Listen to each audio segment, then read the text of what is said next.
Assalamualaikum warahmatullahi wabarakatuh. Bismillahirrahmanirrahim. Alhamdulillahirabbil alamin. Wassalatu wassalamu ala asrofil anbiya'i wal mursalin sayyidina wa maulana Muhammadin wa ala alihi wa ashabihi ajma'in. Amma ba'du. Pemirsa Sangaji TV yang dirahmati oleh Allah, alhamdulillah kita bertemu kembali di dalam acara Siraman Rohani dengan tema Tahun Baru Hijriah, Muhasabah dan Peningkatan Kualitas Diri. Pemirsa Sangaji TV yang dirahmati oleh Allah, pertama-tama tentu kita mengucapkan syukur karena kita masih diberikan karunia berupa nikmat sehat sehingga kita bisa terus belajar dalam kajian keislaman pada hari ini. Sholawat dan salam semoga tetap terlimpahkan kepada baginda Rasulullah Muhammad Sallallahu Alaihi Wasallam yang senantiasa kita harapkan syafaatnya.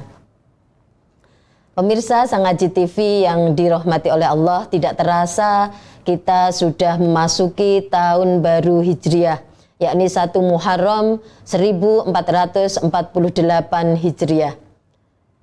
Ini menunjukkan bahwa angka pergantian tahun telah berubah dan kita memasuki tahun baru.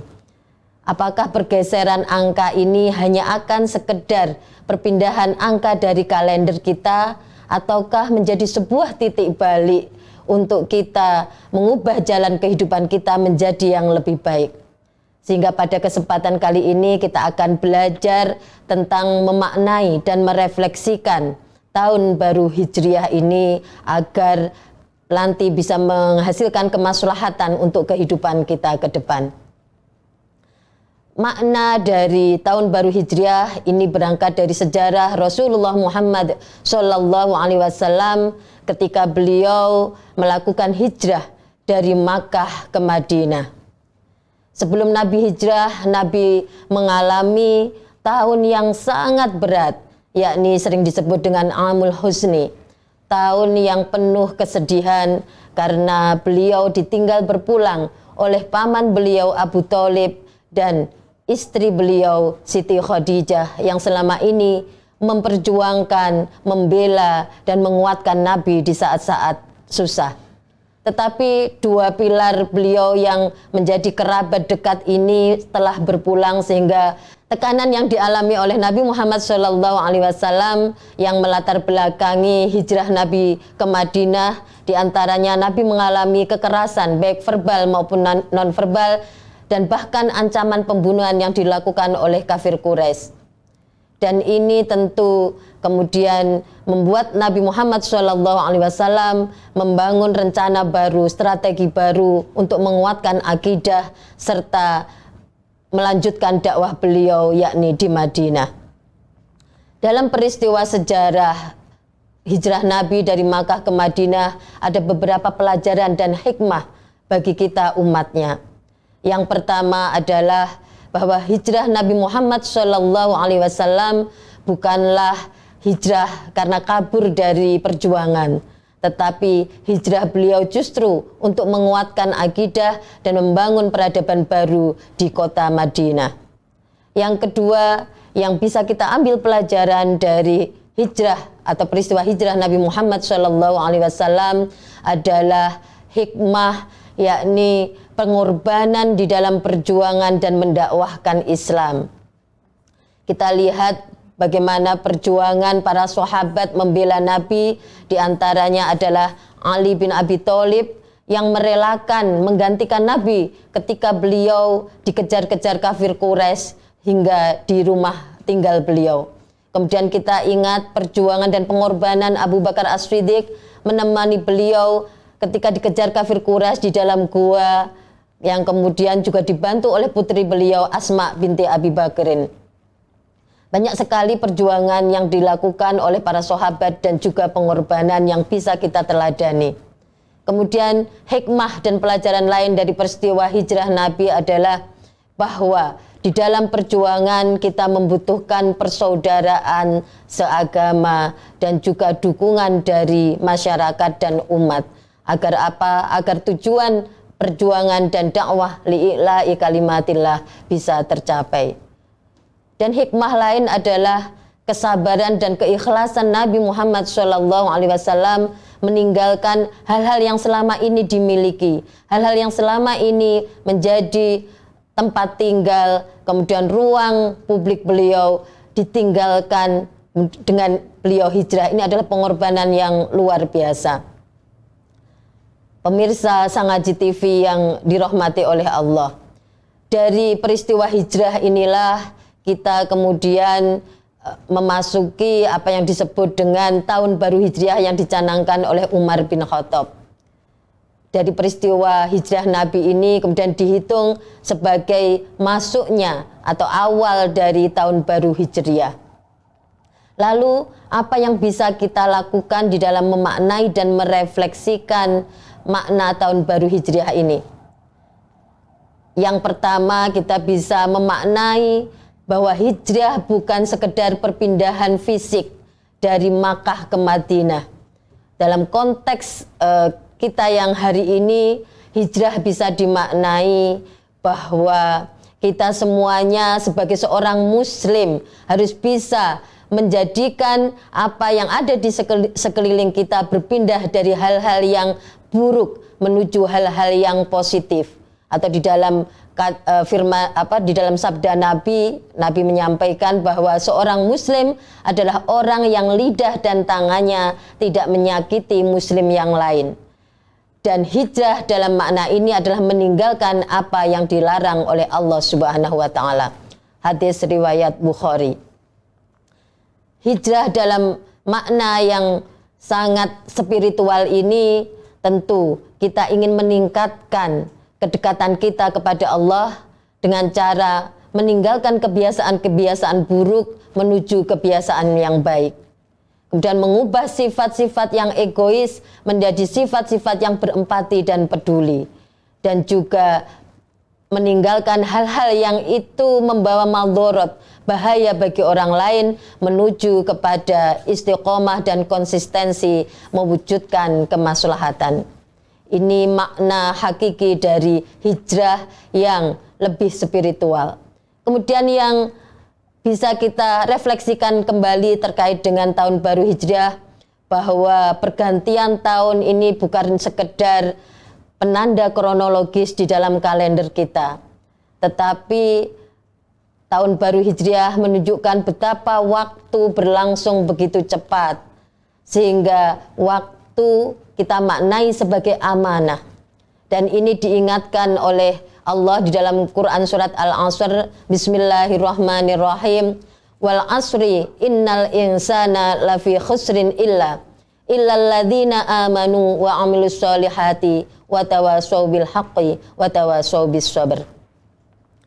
Di dalam surat Al-Asr ini Allah mengingatkan, dan demi waktu, innal insana, sesungguhnya manusia itu lafi khusrin, benar-benar di dalam kerugian, kecuali orang-orang yang beriman dan orang-orang yang beramal soleh. Jadi dengan kita menganggap bahwa waktu ini adalah amanah, maka kita akan bertanggung jawab.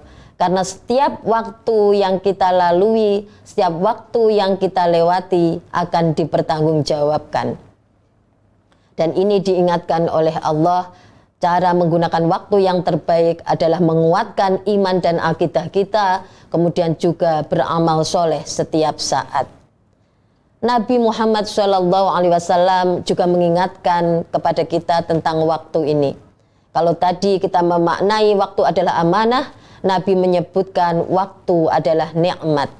Rasulullah bersabda, ni'matani, ada dua nikmat, maubunun fihima katsirum minan nas. Dua nikmat ini seringkali dilupakan oleh sebagian besar manusia. Yang pertama adalah as-sihhatu, nikmat sehat. Nikmat sehat ini seringkali kita lupakan ketika kita sehat. Kita sering tidak menggunakannya untuk hal-hal yang baik. Mata kita sering kita gunakan untuk bermaksiat. Langkah kaki kita seringkali berat untuk melakukan kebaikan.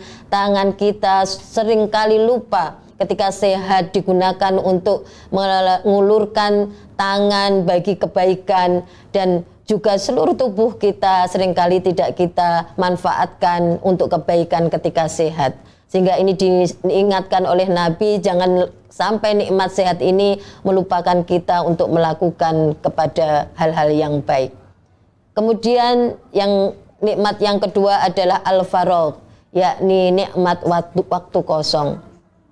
Seringkali orang kalau memiliki waktu kosong justru tidak produktif, tetapi kemudian mumpung waktu kosong, yuk kita hura-hura, yuk kita foya-foya, yuk kita menggunakan waktu ini untuk banyak artinya tidak memberikan porsi yang tepat untuk apakah itu produktif ataukah itu konsumtif, sehingga kemudian lebih banyak waktu digunakan dengan hal-hal yang sia-sia belaka dan tidak digunakan untuk yang produktif. Sehingga Rasulullah mengingatkan ketika kita memiliki waktu kosong, efektifkan untuk hal-hal yang itu membawa kebaikan baik untuk diri kita dan juga untuk sesama.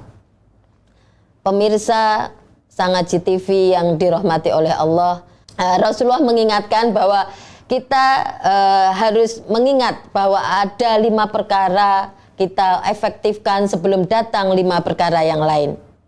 Yang pertama adalah syababaka qabla haramika. Gunakan waktu mudamu sebelum datang waktu tuamu. Seringkali ketika kita muda, kita malas untuk bekerja keras, kita malas untuk menanam kebaikan, kita malas untuk melakukan hal-hal yang itu akan berguna untuk kita di masa depan. Sehingga Rasulullah mengingatkan, jangan sampai kita melakukan kemalasan yang membuat kemudian kita tidak bisa memanen di hari tua. Kita tidak bisa menghadapi masa depan yang baik karena kemalasan di waktu muda. Kemudian Rasulullah juga mengingatkan, selain gunakan masa mudamu sebelum masa tuamu, gunakan masa sehatmu, sihataka qabla saqamik. Gunakan waktu sehatmu sebaik mungkin, seproduktif mungkin, agar kemudian kita bisa menghasilkan kemaslahatan. Karena seringkali ketika sakit kita baru menyesal, kenapa dulu ketika sehat tidak melakukan hal-hal kebaikan. Dan ini sudah diingatkan oleh Rasulullah. Selain ketika datang masa sehat diefektifkan, digunakan untuk hal-hal yang kemaslahatan, agar kita tidak menyesal ketika kita nanti sudah sakit, Rasulullah juga mengingatkan, faraghaka qabla sughlika. Gunakan waktu kosongmu, waktu luangmu sebelum datang waktu sibukmu. Kita seringkali menunda hal-hal baik karena merasa masih memiliki waktu kosong. Padahal kalau kita nanti sudah tiba pada masa waktu sibuk, seringkali kemudian terjadi penyesalan. Sehingga Rasulullah mengingatkan, kosong gunakan sebaik mungkin agar tidak terjadi penyesalan. Kemudian waghinaka qabla faqrika. Gunakan kekayaanmu, gunakan apa yang kamu miliki dari hartamu untuk kebaikan, untuk mengulurkan tangan bagi yang membutuhkan, untuk membantu kelompok rentan. Agar apa? Agar ketika nanti waktu kita, kekayaan kita, karena tidak akan abadi, setiap kekayaan itu tidak akan abadi kecuali bahkan untuk dihibahkan, untuk ditasarrufkan, untuk diperbantukan kepada orang lain, justru itu yang menjadi kekayaan kita yang sesungguhnya. Karena harta tidak abadi, maka gunakan sebaik mungkin agar ketika kita nanti tidak memiliki harta, misalkan kita sudah tidak menyesal karena sudah menanam kebaikan dengan harta yang kita miliki. Gunakan hayataka qabla mautika. Gunakan masa hidupmu sebelum datang matimu. Karena apa? Di dalam salah satu ayat disebutkan ketika ada seorang hamba, ketika sudah menemui ajalnya, dia meminta kepada Allah, wahai Allah, tunda sebentar, karena saya ingin menggunakan waktu saya untuk beramal soleh dan bersedekah. Tapi sudah terlambat karena ajal sudah menemui. Sehingga Rasulullah mengingatkan penggunaan waktu ini, gunakan masa hidupmu, hayataka qabla mautik. Pemirsa Sangaji TV yang dirahmati oleh Allah, selain penggunaan waktu, kita juga diingatkan di dalam bertanggung jawab di dalam penggunaan waktu. Karena apa? Setiap waktu yang kita lewati ini akan dipertanggungjawabkan di hadapan Allah di hari kiamat. Rasulullah bersabda, tidak akan bergeser telapak kaki seorang hamba pada hari kiamat sampai ia ditanya tentang umurnya untuk apa digunakan, masa mudanya digunakan untuk apa, hartanya diperoleh dari mana dan digunakan untuk apa. Termasuk juga Rasulullah mengingatkan kepada kita ketika kita memiliki ilmu, apakah ilmu kita ini digunakan sesuai dengan yang menjadi tanggung jawab kita. Sehingga waktu yang terbaik yang kita miliki kita gunakan beramal dan kita gunakan untuk hal-hal kemaslahatan agar kita tidak mengalami penyesalan di akhirat nanti karena akan dipertanggungjawabkan. Dan yang terpenting juga di dalam tahun baru Hijriah ini kita memaknai bahwa kita harus menjadi potensi terbaik diri kita, atau yang disebut dengan kita seringkali bisa menjadikan momentum ini untuk muhasabah, introspeksi, mengevaluasi apakah diri kita ini sudah menjadi potensi terbaik yang sudah menjalankan tugas kemanusiaan kita sebagai hamba untuk mengabdi kepada Allah, hubungan kita kepada Allah juga hubungan kita kepada manusia. Apakah tugas kita sebagai khalifah fil ard di muka bumi ini untuk mewujudkan kemaslahatan juga sudah kita lakukan. Ini tentu akan menjadi momentum yang tepat bagi kita tahun baru Hijriah ini untuk bermuhasabah. Sebagaimana yang disebutkan oleh Umar bin Khattab, hasibu qabla an tuhasabu. Timbanglah amalmu, ukurlah dirimu, evaluasi apa yang ada diri kita sebelum kita akan dievaluasi dan ditimbang amalnya. Saya kira ini waktu yang sangat tepat dan langkah awal untuk kita bisa memulai dari diri kita, membangun potensi yang ada diri kita sehingga kita bisa dekat hubungan kita kepada Allah, juga dekat hubungan kita kepada sesama manusia, karena relasi yang kita bangun tidak hanya kesalihan individu tetapi juga memperhatikan kesalihan sosial. Bagaimana hubungan kita dengan keluarga, bagaimana hubungan kita, apakah sudah baik dengan teman kerja, apakah hubungan kita juga baik dengan masyarakat. Karena kalau kita berhubungan baik dengan sesama manusia, maka insya Allah yang ada di langit juga menyayangi kita. Bapak Ibu pemirsa Sangaji TV yang dirahmati oleh Allah, makna yang lain dari tahun baru Hijriah selain untuk menggunakan waktu sebaik mungkin, meningkatkan kualitas diri dan juga bermuhasabah, yang menjadi catatan penting di dalam peningkatan potensi terbaik diri kita, yang pertama saya kira adalah bagaimana kita bisa menjaga spiritualitas kita, atau kalau dalam bahasa agama bisa disebut dengan hifdzuddin, meningkatkan spiritualitas kita, kedekatan kita kepada Allah agar kita bisa melaksanakan apa yang menjadi perintah dan kemudian juga menjauhi apa yang dilarang oleh Allah, atau sering kita sebut dengan takwa. Jadi menjaga agama ini tentu tidak berhenti pada apa yang baik kita, hubungan baik kita kepada Allah, tetapi juga hubungan baik kita kepada manusia. Atau tidak sekedar solih dan solihah, tetapi juga muslih dan muslihah karena mewujudkan kebaikan untuk semua. Peningkatan kualitas diri di dalam tahun baru Hijriah ini kita juga bisa meningkatkan melalui apa yang disebut dengan hifdzun nafsi. Bagaimana kita menjaga mental kita juga sehat, raga kita juga sehat.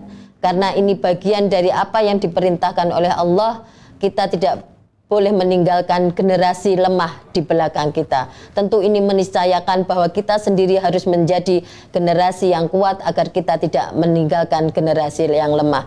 Dan tentu ini meniscayakan sehat jiwa dan raga. Kemudian yang tidak kalah penting dalam meningkatkan kapasitas dan kualitas diri kita, kita tentu perlu membangun apa yang disebut dengan kapasitas intelektual atau hifdzul aqli. Karena kata Allah di dalam firman-Nya, yarfa'illahu alladhina amanu minkum walladhina utul ilma darajat. Dan Allah akan meninggikan derajat orang-orang yang beriman di antara kamu dan orang-orang yang memiliki ilmu dengan beberapa derajat. Ini merupakan janji Allah, sehingga dalam membangun potensi terbaik diri kita, kita harus memperkaya pengetahuan, kemudian memperbanyak belajar tentang keterampilan agar kita memiliki skill di dalam hidup kita. Dan ini tentu akan menjadikan kita menjadi potensi terbaik diri kita, karena komponen intelektual kita bangun sedemikian rupa agar menjadi khairu ummah. Kemudian yang tidak kalah penting di dalam meningkatkan kualitas diri kita, kita juga harus memiliki kemandirian. Bagaimana kita memiliki independensi, baik itu secara ekonomi, baik itu secara sosial, agar kita tidak bergantung kepada orang lain dan kemudian menjadi beban bagi masyarakat. Maka salah satunya adalah ketahanan ekonomi. Agar dengan ketahanan ekonomi yang kuat, maka kita akan bisa berdikari, kita akan bisa mandiri dan tidak bergantung kepada orang lain. Ini adalah bagian dari cara kita untuk meningkatkan potensi dan kualitas diri kita. Dan yang tidak kalah penting di dalam meningkatkan kualitas diri kita, kita harus membangun dan memulainya dari keluarga. Karena dengan ketahanan keluarga, dengan keluarga yang bahagia, keluarga yang maslahah, maka kita akan bisa menghasilkan generasi yang berkualitas atau yang disebut dengan hifdzun nasli. Karena generasi yang lemah tentu akan mengancam peradaban bangsa, negara, dan juga dunia. Karena generasi yang lemah, generasi yang tidak berkualitas, kemudian akan menjadikan beban dan akan menjadikan persoalan dan masalah di dalam masyarakat. Untuk itu, peningkatan kualitas diri tentu akan berdampak kepada ketahanan keluarga kita semuanya. Pemirsa Sangaji TV yang dirahmati oleh Allah, hikmah atau makna dari tahun baru Hijriah ini tentu akan memberi dampak yang luar biasa kalau kita sebagai pribadi kemudian memiliki resolusi, tidak membiarkan tahun berganti, tetapi kita tidak memiliki optimisme, tidak memiliki harapan, tidak memiliki tujuan. Untuk itu, sebagai salah satu cara kita untuk bisa memaknai adalah memiliki resolusi. Yang pertama, saya kira kita penting memaknai hijrah adalah sebagai spirit transformasi.